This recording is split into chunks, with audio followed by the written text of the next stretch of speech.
Welcome to Inspired Caregiver with me, Michelle Magner. This is the podcast where people who are helping out their older family members come for information, tips, and inspiration on how to make their journey easier. Enjoy this episode of Inspired Caregiver.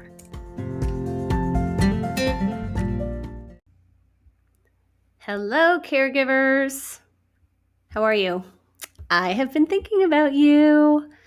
I have been thinking about having that feeling of I can't do this anymore. I just can't do this anymore. I have been watching and learning in the caregiver support groups about how people stay motivated to keep going when they feel like they are burning out as a caregiver. Based on what I'm seeing, and I'm curious if you agree or if you think there are more phases than what I am about to cover, is that there's basically three different levels. One is they are digging deep. They're just gutting it out and digging deep. Others then reconnect with their why they are continuing to be in their caregiver role. And then some are shifting gears. And I actually remember going through these phases with my grandmothers since I was their caregiver for a combined 7 years. So digging deep, my grandma Ferris and my granddad had a really dynamic relationship, and their banter would often turn into heated arguments. They were both super sharp intellects and determined to get their point across. And they were really good at this banter, and I am not. And so occasionally my grandma would pick an argument with me, and I would find myself completely flustered and frustrated. And it took me a while to realize that she just missed having a sparring partner. So when I could tell that she was feeling feisty, I would just do my best to dig deep, do my best to enjoy a visit, even though I knew there was going to be some challenges. There are times when we're faced with a challenge that the answer that services is we just, have to gut it out. We can see there's potentially a light at the end of the tunnel, or the current situation will play itself out. Honestly, the first year of COVID, I really saw this with healthcare workers. There was a lot of resilience and digging deep, because we were all in something really challenging together. And everyone knew we had a singular purpose of keeping the people that we cared for well, just trying to take care of them.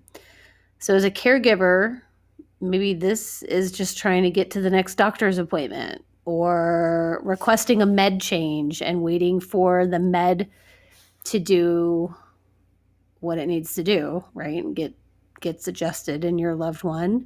Maybe you're digging deep and gutting it out to get to the next home health visit from a nurse, or even just the next time you know that there will be a sleep, and so that maybe you can get some rest. So all those circumstances, what I see is you're able to just pull yourself up by the bootstraps and manage to motivate yourself to keep going. And digging deep can definitely work for a while, but eventually what I'm seeing is that if there is a challenge, like the light at the end of the tunnel just begins to fade, or you're just not seeing that anything is ever going to change, like ever, that next level of how to manage feeling like you just can't do something anymore, as I'm seeing it, is to revisit your why. So getting back to your why, it's a little bit deeper work than just taking a deep breath and trying to gut it out. Michael Jr. has a great YouTube video on Know Your Why. I highly recommend you look it up. It's very touching and inspiring. And knowing your why will help you reconnect to your values and why caregiving is a priority for you. It allows you to look at the person, not just the situation, and connect with them and what your aligned goals are. So knowing your why is going to tug at your heart reconnect you with your mission, potentially your purpose and your desires.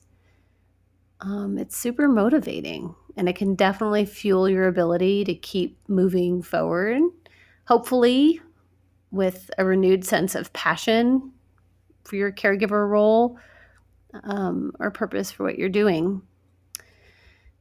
So that can carry you for a little while, but then you may come to a point where digging deep just isn't working. And despite really knowing your why, something has changed. Like the situation has changed. Maybe there's been a pretty significant decline in the person you're caring for.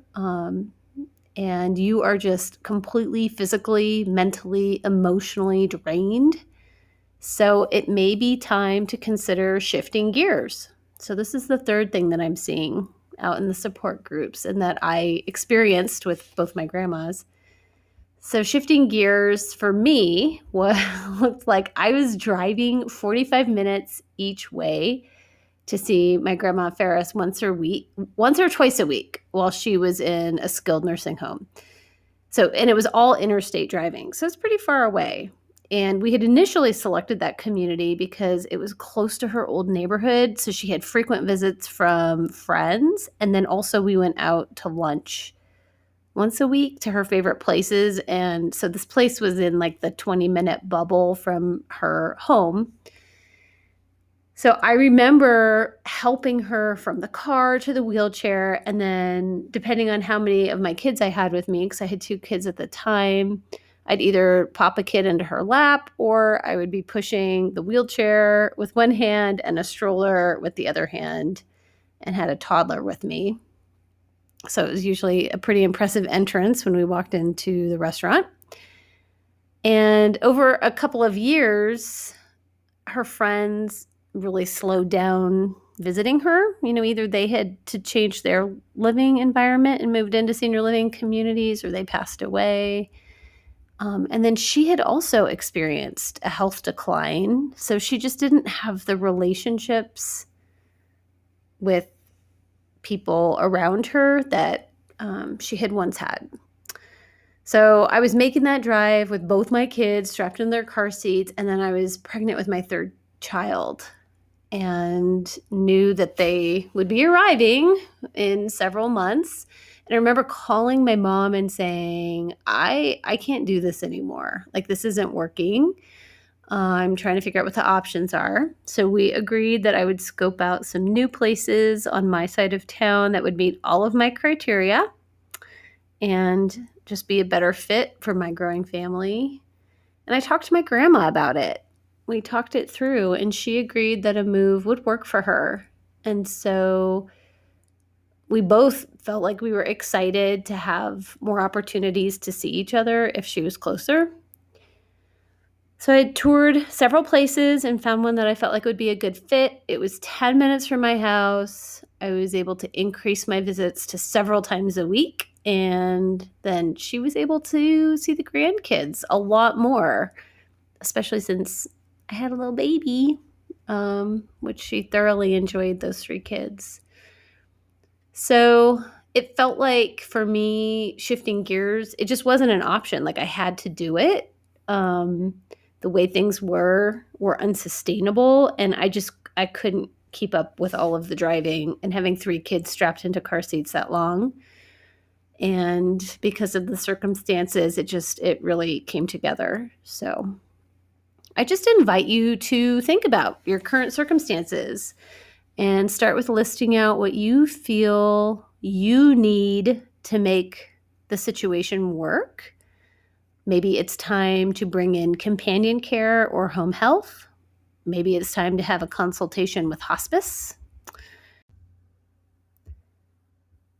Maybe it is time to move them from your home to a senior living community or move within senior living to that next level of care.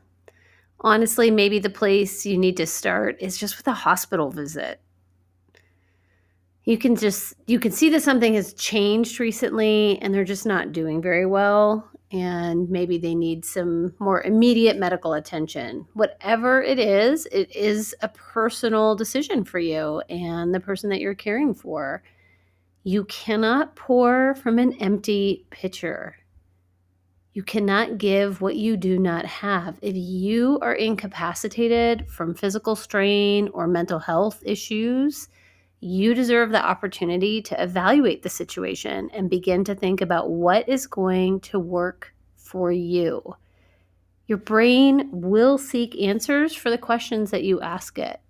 So even if you don't know exactly how things are going to play out, just opening your heart and mind up to the possibility that there needs to be a change and what those options might be can be of benefit to you. So do some research, journal, pray, talk to your trusted advisors. Think about what it is that you need and you want. And just know that there are other people out there in similar situations, or maybe who have already walked this path and have found solutions that you would find valuable. I just don't want you to feel like you are completely isolated and alone. I am thinking about you. I see you, I hear you, and I love you. So take care of yourself and just be open.